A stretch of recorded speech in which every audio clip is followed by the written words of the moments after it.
Alright, so আমরা last লেকচারে functions on R এটা আলোচনা করতে শুরু করেছিলাম। তো প্রথম দিকে তো শুধু ওটার কয়েকটা লিখে রেখেছি যে এফ বি বলতে কি বোঝাবে, এফ ইনভার্স সি বলতে কি বোঝাবে, যেটা গত ক্লাসে আলোচনাও করেছিলাম। যদি ফাংশনটা একটা দেওয়া থাকে এ থেকে আর এম এর মধ্যে, ঠিক আছে। আর যেমন ভাবে আমরা দুটো ফাংশন যদি রিয়েল ভ্যালুড ফাংশন যখন স্টাডি করেছি, তখন যেমন ভাবে দুটো ফাংশনের যোগফলটা জানি যে ওটার মানে কি, যে that is also a function, সে একইভাবে এখানেও তোমার ডেফিনিশনটা রয়েছে, হ্যাঁ, যে F plus G of X is equal to F X plus G X. এখানে শুধু ভেক্টর এডিশন হচ্ছে, এইটুকু আমরা খেয়াল রাখছি। আর এখানেও স্কেলার মাল্টিপ্লিকেশনও একইভাবে, যে যদি ধরো একটা ফাংশন এফ দেওয়া আছে from A to R M, তাহলে ল্যামডা এফ কি হবে, জাস্ট এফ এক্স দেখো ভ্যালিউটা, আর সেই ভেক্টরের সাথে স্কেলার মাল্টিপ্লিকেশন অফ ল্যামডা করে দাও। এটা ছাড়া একটা স্পেশাল ফাংশন এখানে আসবে, এখানে তো মাল্টিপ্লিকেশন বলে কোনো কিছু নেই, এটা কিন্তু খেয়াল করো। কারণ তোমার ফাংশনের মানটা কিন্তু আর এম এ নিচ্ছে, হ্যাঁ। আর এম এ নেওয়া মানে তো ভেক্টর ভ্যালিউড ফাংশন, এটাতে তো there is no question of multiplying two vectors as such. R three তে তাও একটা ক্রস প্রোডাক্ট বলে জিনিস আছে, কিন্তু ইন জেনারেল তো করা যায় না। তো এখানে যেটা আছে which is very very useful, সেটা হচ্ছে dot product of two functions. মানে এফ আর জি যদি দুটো ফাংশন দেওয়া থাকে with image in R M, তাহলে এফ ডট জি বলে একটা নতুন ফাংশন ডিফাইন করতে পারো। আর অবভিয়াসলি এফ ডট জি যে ডেফিনেশনটা দিয়েছো দেখো, যে যে কোনো ভেক্টর এক্স কে তুমি কোথায় পাঠাচ্ছ, এফ এক্স ভেক্টর আর জি এক্স ভেক্টরের ডট প্রোডাক্ট। তাহলে ডট প্রোডাক্ট নিলে কি হবে, সেটা একটা রিয়েল নাম্বার হয়ে যাচ্ছে। So F dot G is a function from A to R. আর এফ ডট জি এর সাথে রিলেটেড যে ফাংশনটা, সেটা হচ্ছে নর্ম ফাংশন। তো নর্ম ফাংশন কি করবে, যে কোনো এক্স কে নিলে ওটা এফ এক্স ভেক্টরটা দেখো, এফ এক্স ভেক্টরের নর্ম দেখো। তাহলে এটা প্রায় অবভিয়াস যে নর্ম এফ হোল স্কোয়ার টাইপের একটা ফাংশন তুমি ভাবতে পারো। সেটা হচ্ছে তোমার নর্ম এফ হোল স্কোয়ার ফাংশনটা কি করবে, জাস্ট তোমার নর্ম অফ এফ এক্স নেবে, তার স্কোয়ার্ড করে নেবে এই ফাংশনটা। এই function is equal to F dot F function, right? So that is obvious from the definitions. তো এইগুলো আছে। এটা ছাড়া যে কনসেপ্টটা আছে, সেটা হচ্ছে তোমার of composition of two functions. তো সেটাও আমি মনে হয় বলেছিলাম, কিন্তু একটু গ্যাপ পড়ে গেছে বলে খেয়াল পড়ছে না, বলে আমি প্রথম থেকে একটুখানি বলছি। যে এফ আর জি যদি দুটো ফাংশন দেওয়া থাকে, so year situation you can see on the screen, and if you write it down just a little bit more pictorially, so what is happening is যে তুমি a থেকে একটা ফাংশন নিয়েছো এফ, ঠিক আছে। সেই ফাংশনটা কোথায় যাচ্ছে, আর এম এর একটা সাবসেট এফ এ তে যাচ্ছে। এবার ধরো যে F A is a subset of X, যেখানে X is a subset of R M, ঠিক আছে। আর এক্স এর উপরে আরেকটা ফাংশন ডিফাইন করা আছে জি, যেটা আর পি তে যাচ্ছে। তাহলে তুমি এই কম্পোজিশনটা ভাবতে পারো যে একটা ভেক্টর এর একটা ভেক্টর নিলে সেটাকে জি কম্পোজড এফ করে তুমি আরপি তে পাঠিয়ে দিচ্ছ। এটা হচ্ছে তোমার picture of the composition. So image of F should be in the domain of G, subset of domain of G. সেটা যদি হয় তাহলে তুমি জি কম্পোজড এফ ডিফাইন করতে পারো। এটা ইন জেনারেল ট্রু, এখানেও ট্রু। তাহলে এই ডেফিনেশনটা তো ইজ অবভিয়াস। তুমি প্রথমে এর একটা ভেক্টর নিয়ে এফ এ তে যাবে, এফ এর একটা ভেক্টরের উপরে, তারপরে জি রুল লাগিয়ে আর পি তে একটা পি ভেক্টর পেয়ে যাচ্ছে। So that is your definition, G composed F X is equal to G F X. Alright. আর প্রজেকশন ম্যাপ তো আমরা অলরেডি করেছি না ডিফাইন, নাকি? আই ডোন্ট, মানে লাস্ট ক্লাসে করলাম, সরি। হ্যাঁ ম্যাম হয়েছিল। হ্যাঁ, হ্যাঁ, লাস্ট ক্লাসে বলেছিলাম যে আইএথ প্রজেকশন ম্যাপটা কি হবে, জাস্ট আইএথ কোঅর্ডিনেটে ফাংশনটাকে পাঠিয়ে দাও। তো আমরা ওটাকে আইএথ কোঅর্ডিনেট ফাংশনও বলতে পারি। আর যে কোনো একটা ফাংশন যদি দেওয়া থাকে, তাহলে তার আইএথ কম্পোনেন্ট বলে একটা জিনিস ডিফাইন করা যায়। সেটা কি করে করা যায়, সেটা দেখতেই পাচ্ছ, যে তোমার এ থেকে rm এ ম্যাপিংটা দেওয়া আছে f, আর rm এর উপরে যাবতীয় প্রজেকশন ম্যাপস আছে পাই আই, তাহলে সেটা রিয়েল ভ্যালু নেবে। তাহলে এই যে composition pi I composed F, এটাকেই তুমি fi বলছো। ঠিক আছে? So this is your situation. এবারে সেটাকে তুমি অনেক সময় শর্টে লিখবে f ইজ ইকুয়াল টু, ধরো এরকম করে কেউ লেখে f1 কমা এটসেট্রা কমা fm, তার মানে হচ্ছে যে the function has components f1 f2 fm. So this is a very very crucial thing. হ্যাঁ, এখানে কি হচ্ছে দেখো, just if you take any x and if fx is equal to y1 y2 yn, then fix is yi, এটা আমরা আলোচনা করেছি, কিন্তু আমি আরেকবার বলে নিচ্ছি। তাহলে এই কারণ আমি আপলোডও করিনি লাস্ট লেকচারটা, আজকে করলাম। So fix is yi, so therefore তুমি fx কে লিখতে পারো as f1x, মানে first coordinate is f1x, second coordinate is f2x and so on, mth coordinate is fmx। তাহলে একটা ম্যাপিং rn এর একটা সাবসেট থেকে rm এ যদি ম্যাপড হয়, তাহলে তার m খানা কম্পোনেন্ট থাকবে, এটা আমরা খেয়াল রাখবো। ঠিক আছে, পিকচারটা যদি খেয়াল রাখো তাহলে কোনো অসুবিধাই হবে না। আর আমরা যেটা জাস্টিফাই করে দিয়েছিলাম লাস্ট ক্লাসে, খুব ট্রিভিয়াল ব্যাপার, যে এই যে কম্পোনেন্ট ফাংশন গুলো এরা আসলে uniquely determined by the function. তার মানে কি বলতে চাইছি, যে তোমার যদি এরকম একটা ইয়ে দেওয়া থাকে যে জি1 জি2 জিএম এম খানা রিয়েল ভ্যালুড ফাংশন যদি দেওয়া থাকে, আর তুমি যদি ফাংশনটা ডিফাইন করো fx equal two g1x, g2x etcetera gmx, তাহলে এরাই তার কম্পোনেন্ট ফাংশনস গুলো হবে। মানে gi will be equal to pi i composed f। এটা is very very trivial to see, আমরা এটা দেখেছি।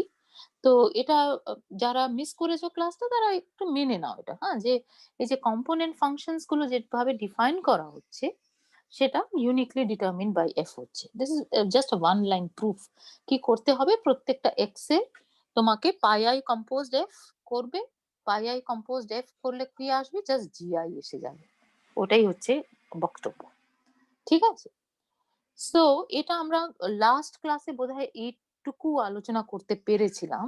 তারপরে আমি লিমিট নিয়ে কথা বলতে শুরু করেছিলাম, then we had to stop. ঠিক আছে, so what is the definition of the limit? It is similar to the definition of limit which you have already studied. এখন অবধি তোমরা কি করেছো, এখন অবধি তোমরা একটা হাই ডাইমেনশনাল স্পেস নিতে পারো। মোস্টলি আমরা কিন্তু প্লেনের উপরে করেছি, কখনো কখনো 3 ডাইমেনশনের উপরে প্র্যাকটিক্যাল যে অ্যাপ্লিকেশন যেটা করেছি সেটা হচ্ছে যে তোমার একটা আর এম থেকে আর এই ধরনের ফাংশনস গুলো নিয়ে স্টাডি করেছো, তার লিমিট নিয়ে কথা বলেছো। তো এই ফাংশনস গুলোকে স্কেলার ফিল্ড বলতে পারো, আর আমরা এখন যেটা করছি সেটাকে ভেক্টর ফিল্ড বলতে পারো চাইলে। ঠিক আছে, ভেক্টর ফিল্ড ইন জেনারেল বলতেই পারো, আর বা ভেক্টর ভ্যালুড ফাংশনও বলতে পারো। এবারে তার ডিফারেন্সিবিলিটি এগুলো আমরা ধীরে ধীরে শিখবো। তো লিমিটের যে বেসিক কনসেপ্টটা ওটা কিন্তু পাল্টাচ্ছে না। হ্যাঁ, লিমিটের আইডিয়া, ধরো এই যে আমি বাঁ পাশে লিখে রেখেছি লাল কালি দিয়ে, এখানে আইডিয়াটা কি ছিল, তুমি যদি limit extending to A F X is equal to L এরকম কথাটা বলো, এটার মানে দাঁড়াচ্ছে এখানে এই যে ইকুয়াল টু যেটা হবে সেটা কিন্তু একটা রিয়েল নাম্বার হবে, কারণ এফএক্স গুলো সব রিয়েল নাম্বার, যেখানে তোমার যে এক্সাম্পলটা আমি লিখছি এক্ষুনি সেখানে। কিন্তু এটা কি, এটা হচ্ছে একটা আরএম এর পয়েন্ট। সো তোমার একটা সিচুয়েশন এরকম একটা আছে, ধরো 2 ডাইমেনশনাল স্পেসই ছিল, সেখানে এ কোথাও একটা এখানে রয়েছে, সেখান থেকে তোমার এবারে ফাংশনটা, মানে আমি জেনারেলি আরএম থেকে আর দেখিয়েছি, কিন্তু তার একটা সাবসেটের উপরে ফাংশনটা হতে পারে। তো তোমার এরকম একটা ফাংশন ছিল, এখানে একটা পয়েন্ট এল আছে রিয়েল নাম্বার, তাহলে তুমি এল এর খুব কাছাকাছি, যত কাছাকাছি ইচ্ছা যদি তাকাও, তাহলে তার করেসপন্ডিং এর খুব কাছাকাছি একটা জায়গা পাওয়া যায়। So open ball centred at a, যেটাতে যদি তুমি কোনো একটা এক্স নিয়ে নাও, তাহলে সেই এফএক্সটা এল এর এই নেবারহুডের মধ্যে গিয়ে ল্যান্ড করবে। মানে তুমি যত এর দিকে এগোবে এফএক্সটা এল এর দিকে এগোচ্ছে, এইটাকে প্রেসাইজ করা, এই জিনিসটাই লিমিটের আইডিয়াটা। তো এই আইডিয়াটাকেই তুমি এখানে জেনারেলাইজ করছো, that is all. So your dimension is just changing. Limited ডেফিনিশনে নাথিং এলস চেঞ্জেস। যে দুটো কনসেপ্ট শুধু, যে ইমেজ যেটা হবে সেটা একটা ভেক্টর হবে ইন জেনারেল, মানে সেটা স্কেলারও হতে পারে, that is very much in the theory. মানে আমরা বলছি আর এম এর সাবসেট থেকে আর M A mapping, N M এর ভ্যালু হচ্ছে যে কোনো পজিটিভ ইন্টিজার, তাহলে তারা তো ওয়ানও হতে পারে। তার মানে আমরা যখন আন্ডার গ্রাজুয়েট ফার্স্ট ইয়ারে যে জিনিসটা পড়েছি বা তারপরে সেকেন্ড ইয়ারে যেটা পড়েছি, সে সব জিনিসগুলো কিন্তু এটার মধ্যে ঢুকে যাচ্ছে, তাই না? আরো একটু আমরা আমাদের জ্ঞানটাকে এক্সপ্যান্ড করছি, that is all. Definition remains the same here also. So what is the same definition? That if you look at any RM, so in the last class I think I drew a three-dimensional thing. তো এরকম একটা RN নিয়েছো, RN এর মধ্যে থেকে তুমি একটা সাবসেটের উপরে একটা ম্যাপিং F ডিফাইন করছো, it is going to some RM। তো এখানে ধরো R3 থেকে R2 তে তুমি যাচ্ছ, তাহলে তুমি বলতে চাইছো যে limit extending to A F X is equal to B. ঠিক আছে, এই কনসেপ্টটা তুমি এক্সপ্রেস করতে চাইছো। তাহলে এখানে আমরা কি কি খেয়াল করব? প্রথম জিনিস হচ্ছে যে এটা হতে হবে তোমার একটা ভেক্টর অফ আর এন, আর বিটা হতে হবে একটা vector of R M, right? So A is somewhere here and B is somewhere here, right? And then what you have to notice is যে যখন আমি x টাকে এর দিকে নিয়ে যাচ্ছি, তখন আমার fx এর ভ্যালু ক্যালকুলেট করতে পারার কথা। সেটা আমি যদি না করতে পারি, তাহলে তো আমি ওই limit extending to A fx equal to B, এ যে ম্যাথমেটিক্যাল একটা নোটেশন দিয়েছি, সেটা আমি করব কি করে? মানে আমি এর কাছাকাছি গেলে যেন আমি ওখানে এক্স এর পয়েন্ট গুলোর উপরে ফাংশনটা লাগাতে পারি।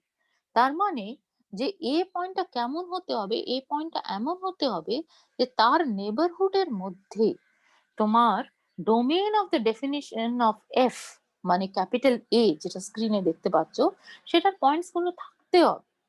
পয়েন্টস গুলো যদি নাই থাকে, মানে এমন যদি হয়ে যায় যে তোমার ডোমেইন অফ ডেফিনিশনটা হচ্ছে সামথিং লাইক দিস, সাপোজ, হ্যাঁ, something like this, somewhere here, some such surface, and A is sitting somewhere very far off.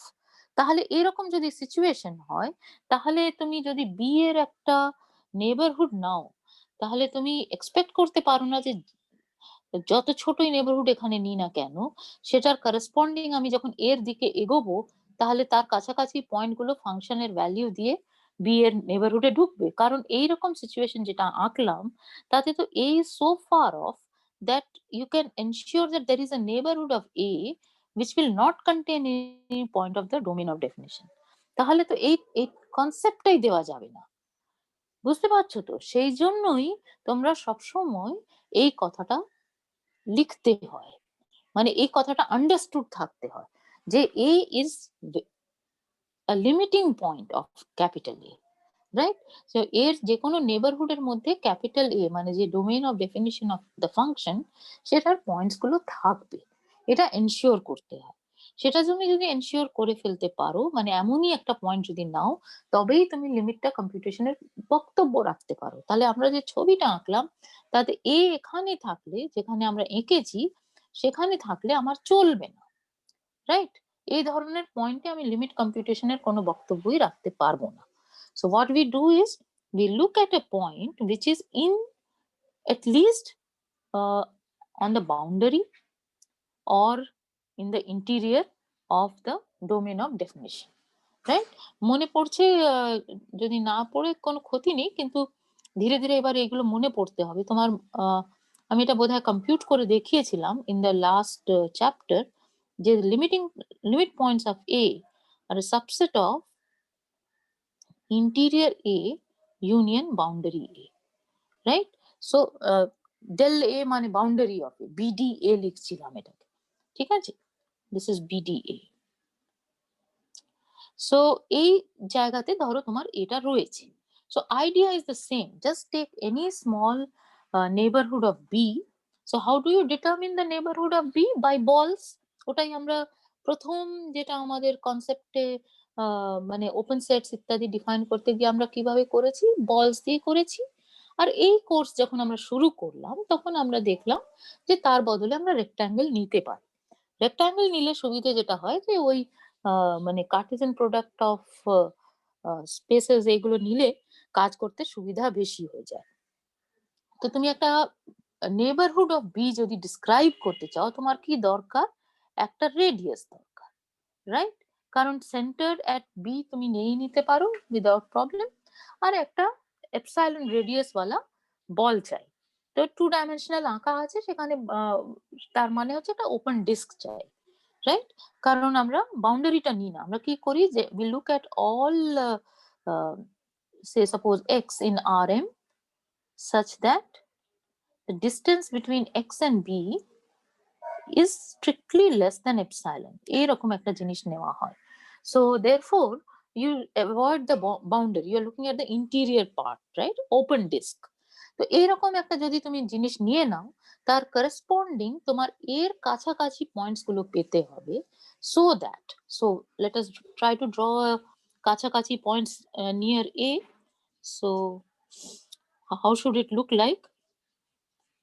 So it will be something like this yellow sphere which is centered at A and which will also have some radius, right? So মানে তুমি যে বলটা determine করতে চাইছো তার মধ্যে তোমার crucial জিনিস হয়ে যাচ্ছে, বিকজ সেন্টারটা তোমার অলরেডি ডিটারমিন্ড যে ওটা ওই এ পয়েন্টকেই আমি সেন্টার করব। তাহলে কারণ আমি একটা সিমেট্রি রাখতে চাইছি, that is all the only thing. The only thing you now need is that you need the radius, so suppose that is some delta greater than 0, right? So if you choose any epsilon positive here, so now I hope you are understanding why you say it like this, huh? The epsilon is just determining what the ball, the radius of the ball is. So take any epsilon greater than 0, corresponding to that you find a delta greater than 0, so that what will happen, that whenever there is a point in the domain of definition of the function which is in the ball, ঠিক আছে? সে এখানে কি লিখছি আমরা, যে for all x in a ডোমেনে থাকতে হবে, if the distance between x and a is less than delta, then the distance of fx and b should be less than epsilon. So fx will land here if x is in that yellow sphere intersection with the green surface, ঠিক আছে? এইরকম একটা জায়গায় যদি x থাকে, ইন্টারসেকশনে থাকতেই হবে, না হলে তো এফএক্স বলবে কি করে? তাহলে তোমার ডোমেন অফ ডেফিনিশনের একটা পয়েন্ট যদি এ থেকে ডেল্টা ডিস্টেন্সের চেয়ে কম দূরত্বে থাকে, তাহলে এফএক্স যে ভেক্টরটা সেটা বি থেকে এপসাইলন দূরত্ব থেকে কমে থাকবে। এই এসিওরেন্সটা তুমি যদি যে কোনো এপসাইলন গ্রেটার দ্যান 0 এর জন্য দিতে পারো, মানে যে কোনো যত ছোট বল সেন্টার্ড এট বি নাও না কেন, তার জন্য তুমি যদি এই এসিওর করে দিতে পারো যে আমি ওই রকম একটা ইয়েলো স্ফিয়ার পেয়ে যাব centered at A, so that such a thing will happen, তাহলে আমি বলতে পারি যে limit extending to A F X is equal to B. এখানে you have also notice one more thing. What is it? যে তোমার X is not required to be equal to a. 0 less than norm x minus a less than delta, এটা যদি হয় তাহলে norm fx minus b will be less than epsilon. This is the idea. So এই আইডিয়ার মধ্যে ব্যাপারটা কি রয়েছে, যে লিটল a যে পয়েন্টটা, মানে তুমি যখন লিমিটটা কম্পিউট করছো তখন এই a need not be an element of capital A, এটার কোনো প্রয়োজন নেই, ঠিক আছে? Limit computation, only thing you want is that it should be a limit point of capital A. So this is the concept of limit. Very good. এবারে in particular যদি এটা ঘটে যায় যে এ পয়েন্টটা, ছোট হাতের এ যেটা, সেটা ক্যাপিটাল এর একটা পয়েন্ট, ঠিক আছে? যেটা নেক্সট ডেফিনেশনে আমরা লিখছি যে suppose little a belongs to capital A, and suppose that limit extending to a fx is equal to fa, মানে এটা ছোট হাতের এটা ক্যাপিটাল এ তে থাকা মানেই যে এই লিমিটটা ইকুয়াল টু এফ এ হবে, দ্যাট ইজ নট নেসেসারি, ঠিক আছে? But if little A is an element of capital A and if it turns out যে limit extending to A F X is equal to F A, তাহলে তুমি বলবে যে function is continuous at A. আর যদি প্রত্যেকটা point of capital এ তে ফাংশনটা কন্টিনিউয়াস হয়ে যায়, তাহলে ফাংশনকে বলা হয় কন্টিনিউয়াস অন এ। ঠিক আছে?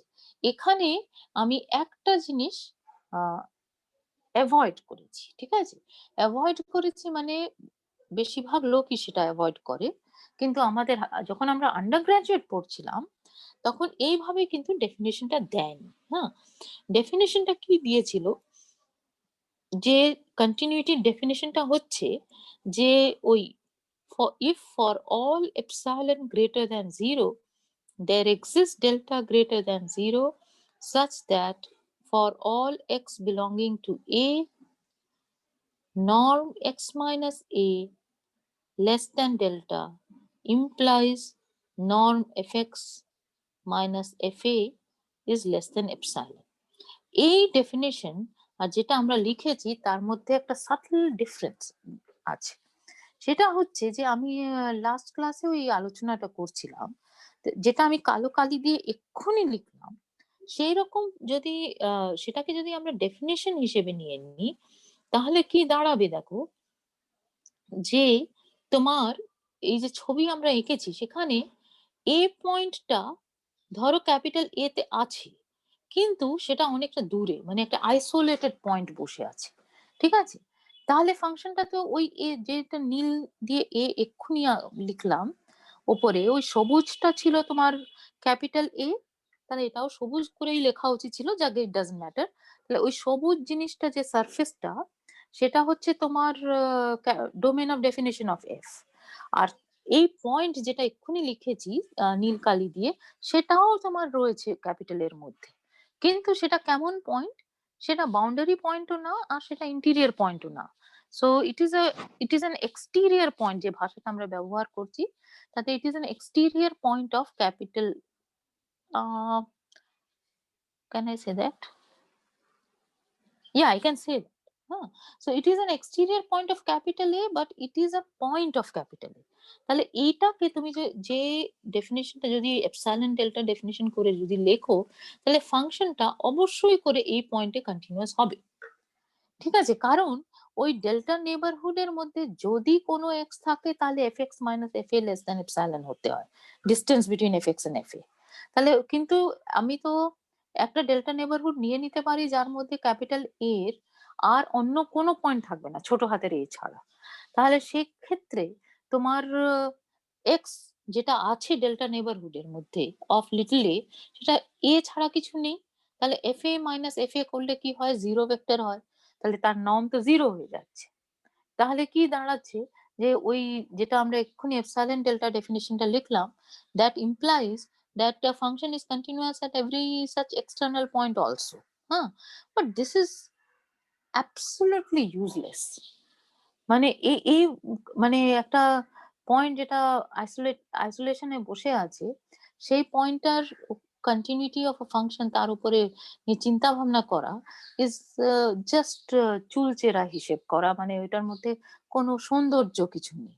তো সেই জন্য I am not going to bother about that. আমরা যখন কথাটা বলবো, মানে এটার মধ্যে ভুল নেই, কিন্তু আমি এটা বলতে চাইছি নাথিং রং উইথ দিস, যেটা এক্ষুনি বললাম। কিন্তু what for us it will just mean this, ঠিক আছে? যে I want limit extending to a fx equal to fa, এটা হতে হবে। সেটা যদি হয় তাহলে your function is continuous at a, এটা আমি বলতে চাইছি। তো I hope আমি কিছুটা বোঝাতে পেরেছি। if you have problems আমাকে অবশ্যই করে থামিয়ে দিও, হ্যাঁ? কারণ আমরা এই কোর্সে তো খুব বেশি এক্সাম্পলস করব না on limit and continuity, except for some new concepts. কারণ এটা এক্সপেক্টেড যে আমরা আন্ডার গ্রাজুয়েটে কিছুটা শিখে এসেছি, আর কিছুক্ষণ পরেই দেখতে পাবে যে আন্ডার গ্রাজুয়েটে যেটা শিখেছো দ্যাট ইজ গুড ইনাফ, মানে সেইটুকুন জানলেই বাকি পুরোটাই আমরা এক্সপ্লেন করে দিতে পারি। So for example look at this first theorem 1.9। হ্যাঁ? বলছে কি যে দুটো ফাংশন যদি দেওয়া থাকে so on a domain of definition capital A, and suppose limit extending to a fx is b and limit extending to a gx is c, তাহলে f plus g function will also tend to b plus c as extends to a। এই ধরনের result তোমরা আন্ডার গ্রাজুয়েটে in a different concept দেখেছো, যেখানে M was equal to 1। এই যে আর এম এ যাচ্ছে, এই এমটা যদি 1 হয় তাহলে সেক্ষেত্রে আমাদের অলরেডি দেখা হয়ে গেছে। ওখানে যে প্রমাণ আর এখানের প্রমাণের মধ্যে কোনো তফাৎ নেই, কারণ প্রমাণটা পুরোপুরি নির্ভরশীল ছিল অন ট্রায়াঙ্গল ইনইকুয়ালিটি। আর আমরা যে নর্মটা মানে আমাদের ইউক্লিডিয়ান স্পেসে আমরা কাজ করছি, তো সেখানে আমার তো ট্রায়াঙ্গল ইনইকুয়ালিটি হোল্ড করে। তো সেই জন্যই আমি জাস্ট সেটাকে ইউজ করেই করে ফেলতে পারবো। তো জাস্ট প্রুফটা দেখো, তুমি প্রথম কাজটাই করছো fx plus gx minus b plus c, এই জিনিসটা নর্ম যদি লেখো তাহলে সেটাকে less than or equal to norm of fx minus b plus norm gx minus c লিখে ফেলতে পারছো। এবারে তুমি কি কি জানো, জাস্ট ডেফিনিশনটা বসাও। তুমি জানো limit extending to A fx is equal to b, তুমি এটাও জানো যে limit extending to A gx is equal to c। তাহলে if you take any epsilon neighborhood of fx,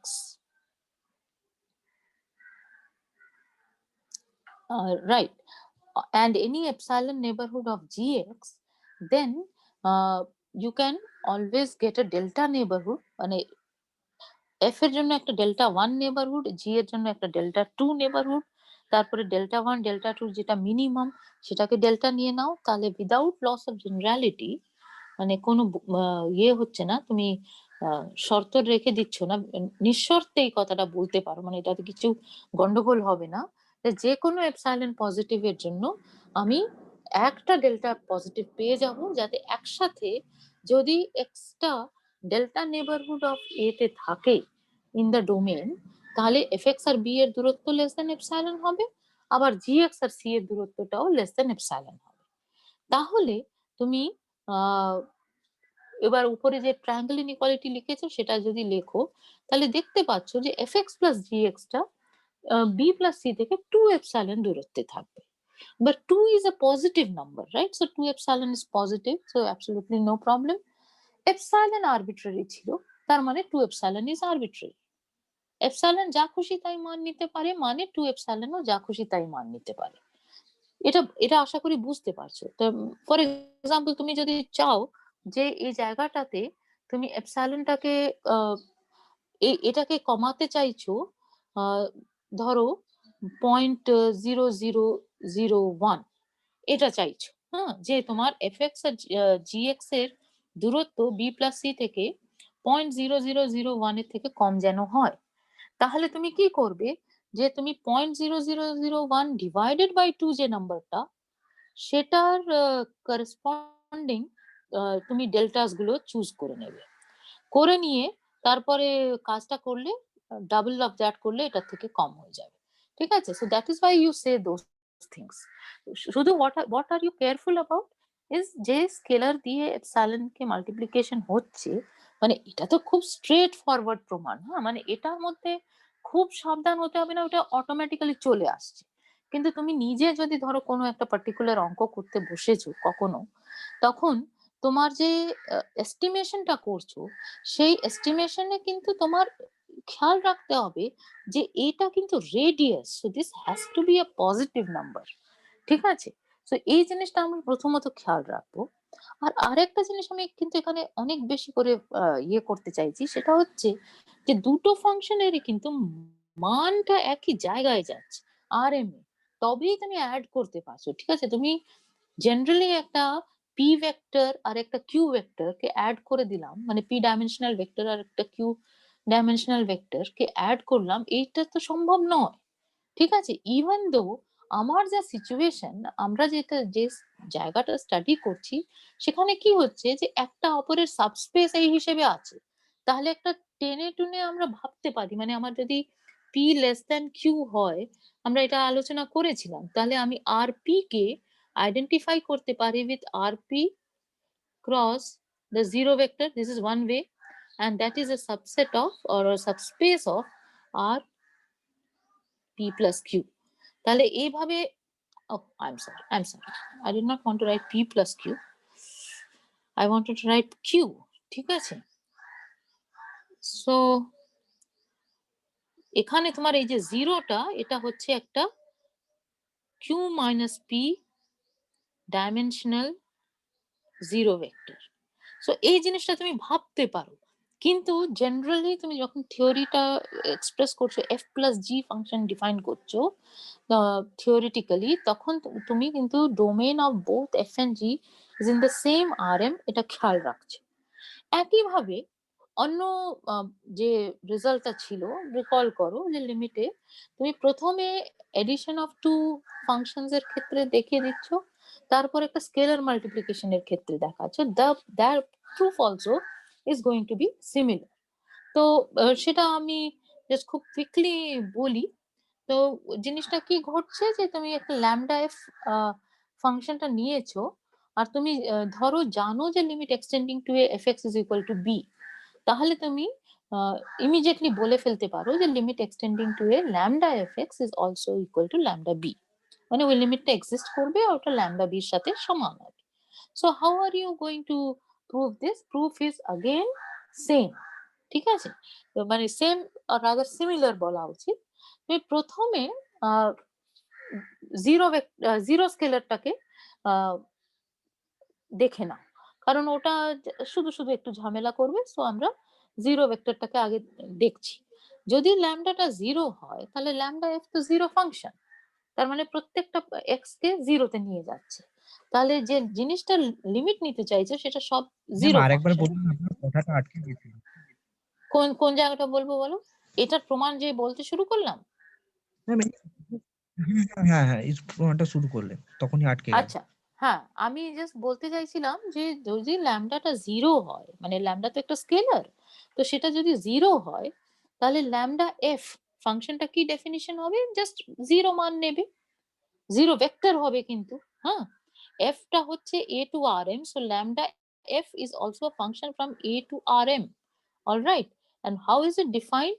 it is defined যে কোনো x rn এর a একটা point, তার মানে n ডাইমেনশনাল ভেক্টর, তার উপরে ল্যামডা এফ ফাংশন যখন লাগাচ্ছ, এটা ইট ইজ ইকুয়াল টু প্রথমে fx দেখছো, this is a vector in rm, সেটাকে স্কেলার ল্যামডা দিয়ে মাল্টিপ্লাই করছো।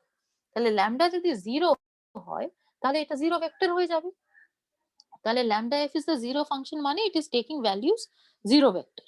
আর ল্যামডা বি কত? ল্যামডা বিটাও জিরো। তাহলে এই ক্ষেত্রে তুমি শুধু এইটুকুন বলছো যে limit extending to A zero function value at x, এই লিমিটটা যদি নাও that should be equal to zero vector.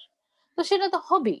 আর সেটাকে তুমি যদি কেয়ারফুলি লিখতে চাও, আমি লিখেও দিয়েছি, for any epsilon greater than zero if you take X any point in capital A which is not equal to A. ঠিক আছে, কারণ এ পয়েন্ট লিটল এ পয়েন্টে তোমার ফাংশনটা ডিফাইন নাই থাকতে পারে। ঠিক আছে, তাহলে norm of lambda F X minus lambda B is just norm of zero minus zero, so that is just zero. So clearly zero vector এর নর্মটা zero, so therefore it is less than epsilon। তাহলে এটা এটা হলো একটা ট্রিভিয়ালিটি। ঠিক আছে, এটাকে বলে the if lambda is equal to zero the proof is trivial, এটা বলেই আমি ছেড়ে দিতে পারতাম। তো ভাষাটা ব্যবহার যেটা করছি সেটা হচ্ছে এই জায়গায় proof is trivial, this is a standard way of saying, যেখানে একেবারে স্পষ্টই বোঝা যাচ্ছে যে ব্যাপারটা কি। আর যদি ল্যামডা নন জিরো হয় বলতে পারো এটাতেও তো স্পষ্টই বোঝা যাচ্ছে। যাই হোক, তাহলে কি হবে? তুমি জাস্ট লেখো যে norm of lambda F X minus lambda B এই জিনিসটা কত। হ্যাঁ, সেটা যদি লেখো তাহলেই বুঝতে পারবে যে ঘটনাটা কি ঘটছে। This guy is equal to just mod lambda times norm, এটা নর্ম কিন্তু, হ্যাঁ, norm F X minus B. This is the expression for lambda fx minus lambda b তার নর্ম। তাহলে তুমি যদি নর্ম fx মাইনাস বি কে suitably small করে দিতে পারো, তাহলে mod lambda times norm fx minus B will also become suitably small. ওইটাই তুমি এখানে বলেছো, কারণ limit extending to fx is equal to B হচ্ছে, সেই জন্য যে কোনো এপসাইলনের জন্য তুমি একটা ডেল্টা পেয়ে যাচ্ছ positive, so that whenever x and a, the distance between x and a is less than delta, distance between fx and b is less than epsilon. So therefore, distance between lambda fx and lambda b is less than mod lambda times epsilon. Again, mod lambda is positive because lambda is non-zero. So therefore, mod lambda epsilon is as arbitrary as epsilon. When epsilon arbitrary, when mod lambda epsilon is also arbitrary. So therefore, the proof follows.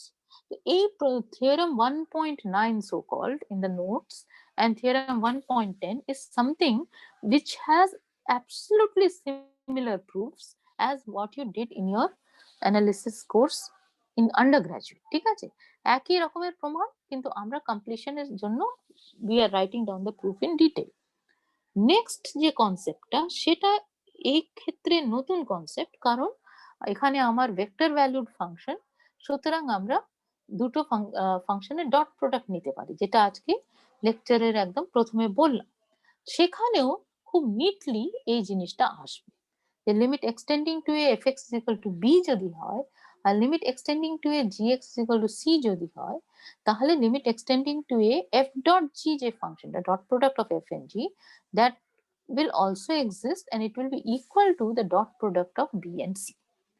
ঠিক আছে, এটা দেখানো যাবে। কিন্তু এই থিওরেমের প্রমাণে যাওয়ার আগে আমার একটা প্রশ্ন রয়েছে, যে এটা তো আমরা বলছি যে এমটা যেহেতু হায়ার দেন 1ও হতে পারে, সেই জন্য বি সি এগুলো সবই ভেক্টর, সেই জন্য ডট প্রোডাক্টের প্রশ্ন আসছে। কিন্তু যদি তোমার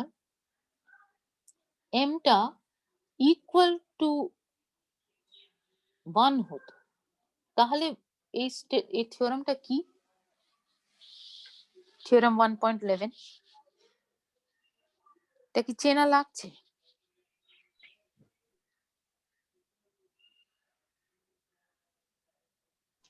এটাও তো হ্যাঁ ম্যাম, ওই করেছিলাম লিমিটের প্রোডাক্ট হবে।